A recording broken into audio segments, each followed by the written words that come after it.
श्री गणेशाय नमः. फाल्गुन महिना संपत आला आहे आणि आपण सध्या याच फाल्गुन महिन्यात भगवान शिवांशी संबंधित एक सुंदर पौराणिक कथा ऐकत आहोत. आपल्या कथा यात्रेत आपण सध्या भगवान शिव आणि देवी पार्वती यांच्या विवाहाची कथा ऐकत होतो. तर चला हा प्रवास सुरू ठेवूया आणि आजची फाल्गुन मास कथा ऐकूया.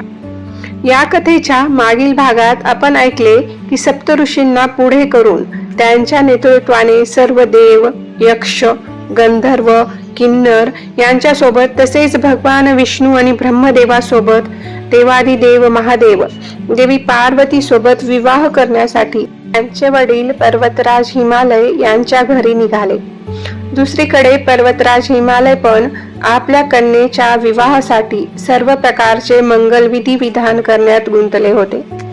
त्यांनी ऋषी गर्ग यांना पुरोहिताची जबाबदारी दिली होती आणि मंगल कार्यासाठी मोठी वैभवशाली मंगलभूमी तयार करून घेतली होती. विश्वकर्माला आव्हान केल्यानंतर त्यांचा सन्मान करण्यात आला आणि एक विशाल मंडप बांधण्यात आला जो त्यांच्या असंख्य वेद्यामुळे अत्यंत सुंदर दिसत होता. मंडप विविध गुणांनी आणि विविध अद्भुत दृश्यांनी सजलेला होता. तो मंडप हजारो योजनापर्यंत दूर पसरला होता. मंडपाच्या दिव्य निर्मिती कलेने देवांनाही मोहित केले होते.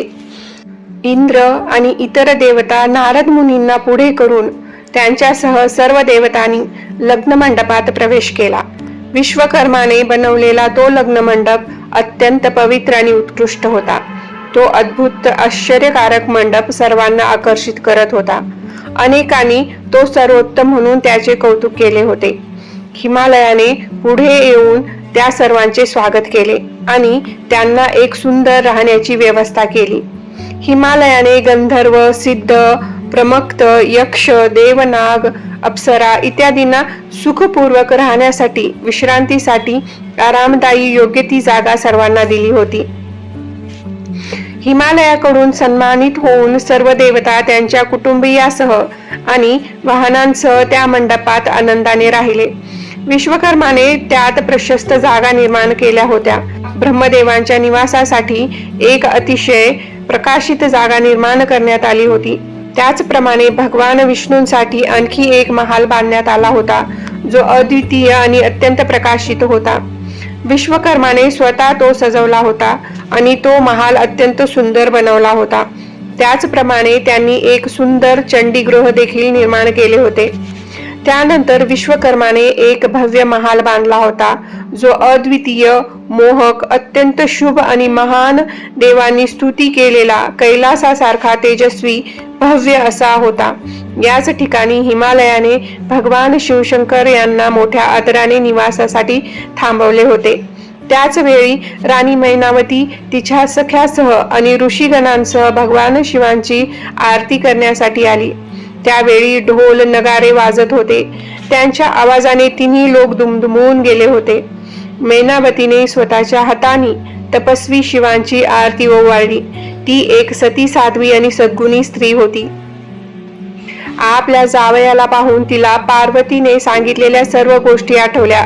ती आश्चर्यचकित झाली आणि विस्मयित होऊन मैना स्वतःशीच म्हणाली, मला महादेवांच्या बद्दल पार्वतीने जे काही वर्णन केले होते त्यापेक्षाही खूप जास्त सौंदर्य मला महादेवांच्या रूपात दिसत आहे.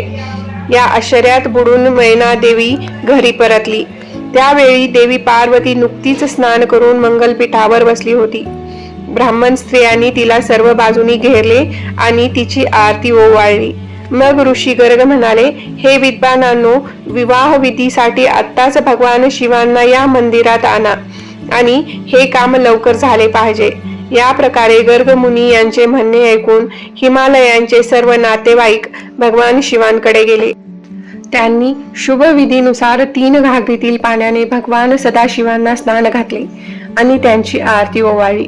स्नान करून सुंदर कपडे परिधान केल्यानंतर सर्वांनी भगवान शिवांची पुन्हा पूजा करून प्रार्थना करण्याचा विधी पूर्ण केला. नंतर त्यांनी त्यांना सर्व प्रकारच्या अलंकारांनी सजवले आणि हत्तीच्या पाठीवर बसवले. त्यावर एक मोठे छत्र ठेवलेले होते, त्यामुळे भगवान शिवांची शोभा अधिकच उठून दिसत होती आणि सर्व बाजूंनी त्यांच्यासाठी पंखे हलवले जात होते. ब्रह्मदेव, भगवान विष्णू, देवराज इंद्र आणि इतर विश्वाचे सर्व लोकपाल नवरदेवाच्या पुढे पुढे चालत होते. ते उत्कृष्ट वैभवाने शोभून दिसत होते.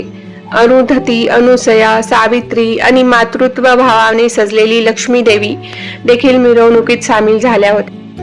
या सर्वांसोबत विश्वाचे एकमेव विधाता भगवान शिव त्यांच्या सर्वोच्च तेजाने सजलेले होते. चंद्र, सूर्य, अग्नी, वायू, श्रेष्ठ लोकपाल, महर्षीगण हेही त्यांच्या सोबत चालत होते.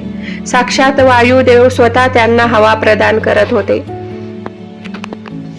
चंद्रदेवाने त्यांच्या डोक्यावर छत्र धरले होते.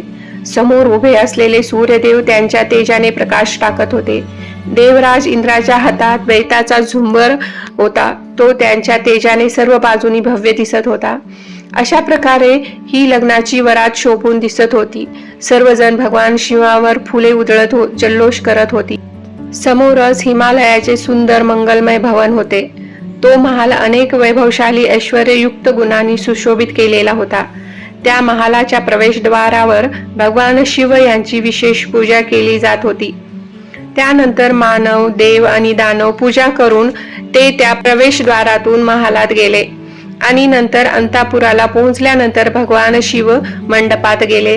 त्यावेळी भगवान शिवांची विविध प्रकारची स्तुती केली जात होती. तिथे पोहोचल्यावर गिरिराज हिमालयाने महेश्वराला हत्तीवरून उतरवले व मंगल कार्याचे इतर विधी पूर्ण करून लग्न मंडपात प्रवेश केला आणि महादेवजींनाही तिथे आणण्यात आले, जिथे देवी पार्वती सर्व अलंकारांनी सजवलेल्या वेदीवर बसल्या होत्या. भगवान विष्णू आणि ब्रह्मदेव देखील त्यांच्या सोबत होते. बृहस्पती इत्यादी विद्वान लग्न घटिकेची वाट पाहत होते. तसेच त्या ठिकाणी गर्ग मुनी आणि वशिष्ठ मुनीही लग्न विधीसाठी तयारीत बसले होते.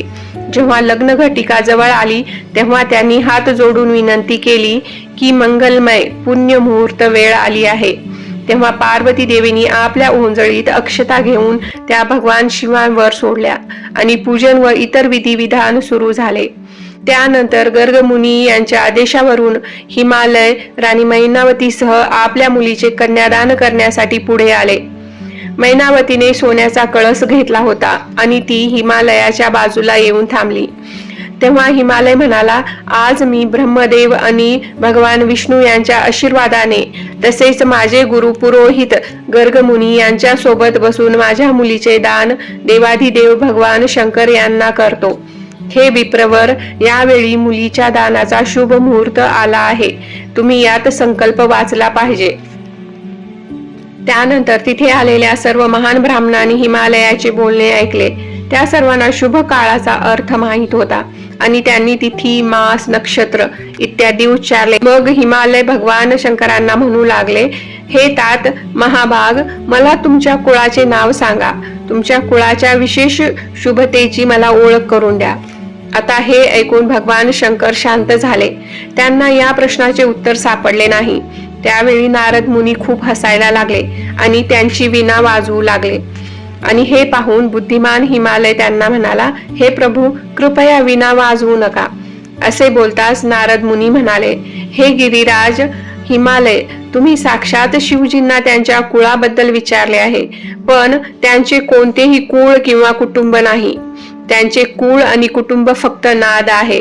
भगवान शंकर यांचा जन्म कोणत्याही कुळात झालेला नाही किंवा त्यांचा कोणत्याही विशेष कुळाशी संबंध नाही.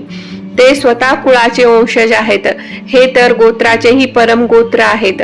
महादेवजी नादात स्थापित आहेत आणि नाद त्यांच्यात स्थापित आहे. म्हणूनच भगवान शिव नादमय आहेत आणि तो नाद फक्त नादातूनच प्राप्त होतो. पर्वतराज, मी हाच भाव व्यक्त करण्यासाठी वीणा वाजवली आहे. ब्रह्मदेव, विष्णुदेव आणि इतर देवांनाही त्यांच्या कुळाचे आणि कुटुंबाचे नाव माहित नाही. मग इतरांचे काय? ते कोणत्याही कुळात जन्मले नाहीत, म्हणून त्यांना अकुलीन म्हणतात. ते कुळविरहित आहेत.